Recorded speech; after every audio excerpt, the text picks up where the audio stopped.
the nature of the Lord that has been in you will be transformed in the right path according to His path. Huh? Hallelujah. Kung kumbaga sa ano ay dati ay masama ang nilalakaran mo, ay mag-transfer ka ng panibagong track na ang Diyos ang siyang master, ang siyang Diyos ang siyang nagabay at nagpatnubay, humahawak sa iyong kamay upang hindi ka matitisod, and you will go and you will live and enjoy the fruit of the land and live after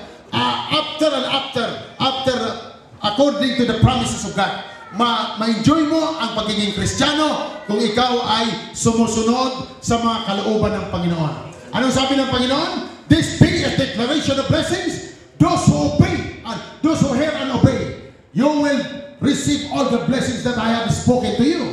Deuteronomy 28. At kapag sino mang sumuway, ito naman ang matanggap nila, ang kaparusahan sa mga disobedient people. Kaya mga kapatid ay huwag tayong katulad sa mga Israelita na mga stiff-necked people. No? Kapag sinabihan ka ng stiff-necked people ay matigas ang ulo mo, hindi yung liig. No? Hallelujah! So, you must be obedient to the word of the Lord.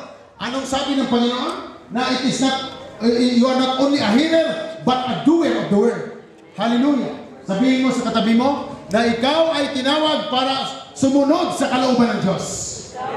Hallelujah!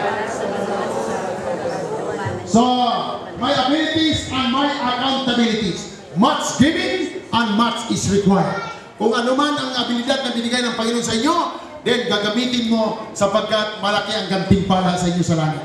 Hallelujah! Blessed are you who comes in the name of the Lord and who obey the word of the Lord.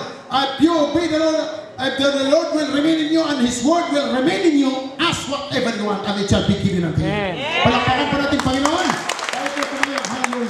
Hallelujah! Katayo po tayo at awitin po natin mga kapatid. Hallelujah! And the Lord is my shepherd.